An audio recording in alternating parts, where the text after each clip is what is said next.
नमस्कार, आप देख रहे हैं एनबी न्यूज 24x7 नीलम बोध के साथ। साथियों, कल से लेकर आज तक मेन स्ट्रीम मीडिया से लेकर सोशल मीडिया तक एक खबर बहुत ज्यादा सुर्खियों में बनी हुई है। जी हां, आप सभी लोग उस पर अपनी प्रतिक्रिया दे रहे हैं और सोशल मीडिया पर आप कोई भी पोस्ट खोलकर देखिए, हर व्यक्ति की पहली, दूसरी, तीसरी पोस्ट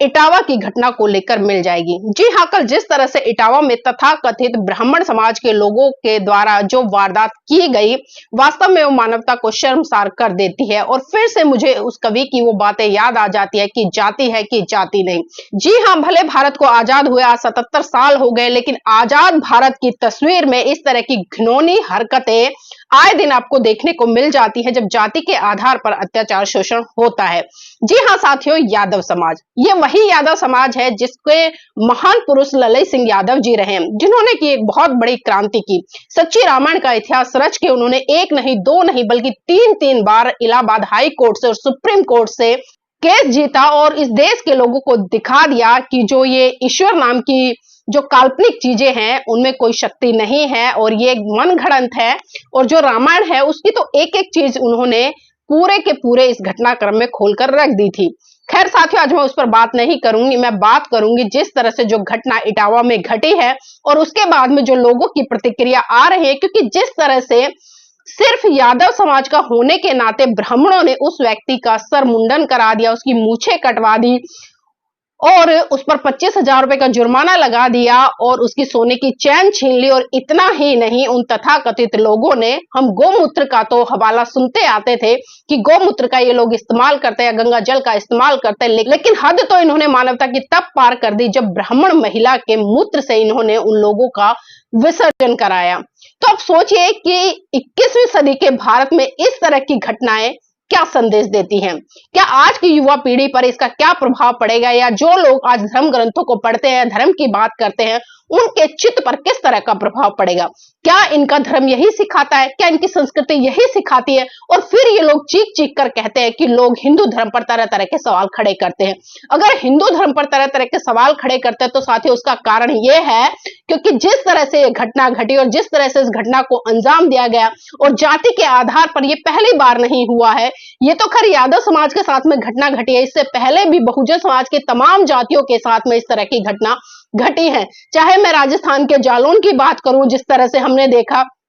कि एक बच्चे ने घड़ा छुआ तो उसकी हत्या कर दी गई, घोड़ी चढ़ने पर दलित की हत्या कर दी जाती है, मूछ रखने पर हत्या कर दी जाती है, और बारात निकालने पर हत्या कर दी जाती है, अच्छे कपड़े पहनने पर हत्या कर दी जाती है। लेकिन साथियों, हम देखते थे कि यही बहुजन समाज से आने वाली एक विशेष जाति जो कि अपने आप को दबंग कहती थी, यादव समाज, जो कि हिंदुत्व का बहुत ज्यादा मैं कहूंगी कि समर्थन करते हैं, इसका प्रचार प्रसार करते हैं, लेकिन कल जब जिस तरह से इनके समाज पर यह घटना बीती तो इनकी भी आंखें कहीं ना कहीं खुली की खुली रह गई।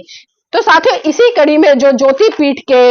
शंकराचार्य हैं, अभी मुक्तेश्वर आनंद सरस्वती जी, उनका एक बयान आया और उन्होंने साफ साफ कहा कि जो कथा वाचन करने का अधिकार है वो सिर्फ ब्राह्मणों को है और ब्राह्मणों को ही कथा वाचन करनी चाहिए, इसके अलावा कोई नहीं करता। तो यहाँ पर मैं समस्त बहुजन समाज के साथ साथ में यादव समाज के लोगों से भी अपील करना चाहूंगी। साथियों, सबसे तो पहले जो व्यवस्था आपको गुलाम बनाती है, जो धर्म आपको नीचा दिखाता है, आपको अपवित्र बताता है, जो आपके ऊपर इतनी घिनौने कुकर्तव्य करा देता है, आपको उस व्यवस्था को, उस धर्म को छोड़ देना चाहिए, ताकि इन लोगों को एहसास हो कि इनकी करनी और इनकी कथनी में कितना फर्क है। एक तरफ तो हिंदू राष्ट्र की बात करते हैं, एक तरफ ये हिंदू अखंडता की बात करते हैं, एक तरफ ये भाईचारे की बात करते हैं, लेकिन जब वहीं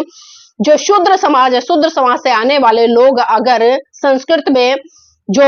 श्लोक है उनका वाचन कर लेते हैं, इतिहास गवाह है, तो उनकी जीवा काट ली जाती है, उनके कानों में शीशा पिघलाकर डाल दिया जाता है। ये पहला प्रकरण नहीं है। तो इसलिए यादव समाज के लोगों को ये सारे कर्म कांड, पूजा पाठ और खासकर इस संस्कृति को छोड़ देना चाहिए और इनको बताना चाहिए कि हम जिस संस्कृति के कारण, जिस धर्म के कारण अपमानित हुए, आज से उस धर्म का हम बहिष्कार करते हैं। और इन महामंडलेश्वर से भी मैं कहना चाहूंगी, जो ये कह रहे हैं ज्योति पीठ के शंकराचार्य जी की जो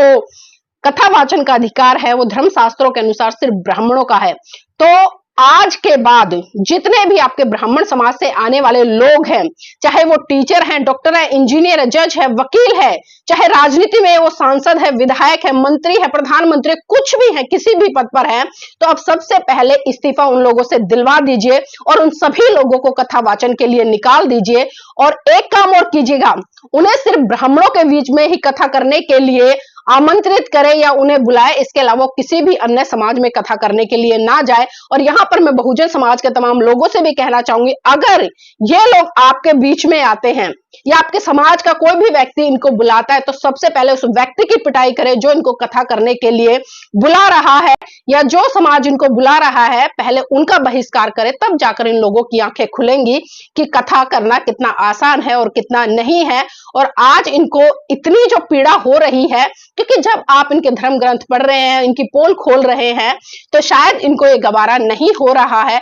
लेकिन साथियों, मैं फिर भी यही कहना चाहूंगी, और आदरणीय अखिलेश यादव जी ने भी जिस तरह से कहा है कि अगर हम कथा करने पर आए, हम धर्म ग्रंथों को खोलने पर आए, तो बहुत कुछ ऐसा हो जाएगा। लेकिन उन्होंने एक बात जो कही, मैं उससे बिल्कुल सहमत नहीं हूं, क्योंकि जिस तरह से उन लोगों का बहिष्कार वहां से किया गया, जिस तरह से जो कुकर्तव्य उन लोगों के साथ में वहां पर किया गया, तो अखिलेश यादव जी ने अपने कार्यालय में उनको बुलाया और उनके द्वारा वहां पर कथा सुनी। तो ये चीजें मुझे बिल्कुल भी गवारा नहीं हुई। और आप खुद जानते हैं और खुद आप इस तरह की घटना के भुगतभोगी हैं। आपको याद दिला दो, जब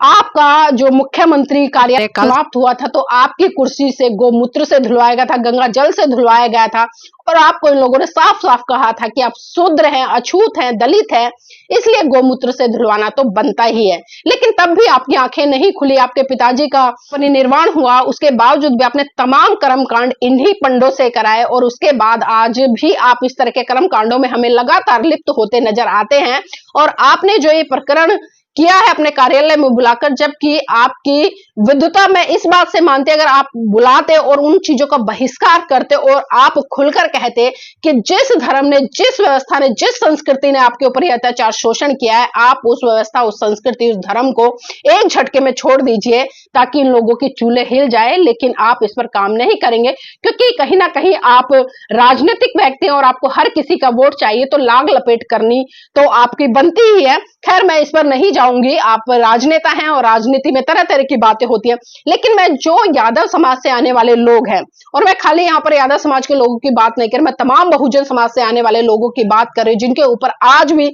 जाति के नाम पर अत्याचार शोषण होते हैं। तो साथियों, अपनी आंखें खोलो, और जिस दिन आप लोगों ने अपनी आंखें खोल ली, आप अपने इतिहास को समझ गए, अपने महान पुरुषों को समझ गए, तो मैं कहती हूँ इनकी कथा वथा सब यही की यही धरी रह जाएंगी। और जितने ये मंडलेश्वर या जितने सरस्वती स्वामी आनंद आकर ये इस तरह की स्टेटमेंट देते हैं, सिर्फ मंदिर में घंटा बजाएंगे और इनको 2 वक्त का खाना तक नसीब नहीं होगा। तो सबसे पहले आप इनके मंदिरों में जाना बंद कर दें, इनको दान देना बंद कर दे, इनको अपने यहाँ पर कथाओं में बुलाना बंद कर दे, और जितने भी आप घर में क्रियाकलाप करते हैं, बच्चे के जन्म से लेकर गृह प्रवेश तक, ये सारे काम आप खुद करना शुरू कर दें, लोगों का बहिष्कार करें, इनको एक फूटी कोड़ी भी ना दे। तब देखना कि ये अगर मुंह के बल औंधे ना गिरे, तो आप मेरा नाम बदल देना। लेकिन साथियों, कहीं ना कहीं हम खुद इस संस्कृति के पोषक, इस धर्म के पोषक, इन लोगों के पोषक हैं। ये इतनी बड़ी बड़ी तोंद फुला लेते हैं, और ये पैसा आपकी जो खून पसीने की गाड़ी कमाई है उसका होता है। मेहनत आप करते हो, धूप में आप मरते हो, पैसा आप कमाते हो,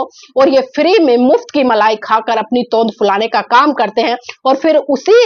तोंद फुली जो इनकी चर्बी चढ़ जाती है, वो चर्बी इनके दिमाग पर भी चढ़ती है, और उसी चर्बी का फिर ये परिचय देते हैं। जिस तरह से आपने देखा जो इटावा की घटना घटी, और इससे पहले भी तमाम ऐसी घटनाएं हैं। और मैं यहाँ पर अखिलेश यादव जी से भी आग्रह करना चाहूंगी कि आप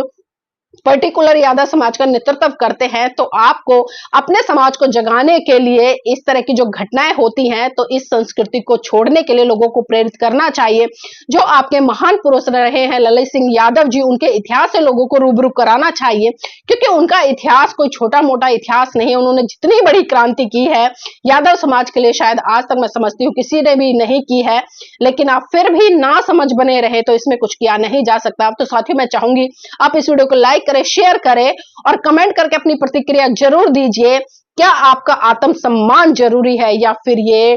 धर्म जरूरी है?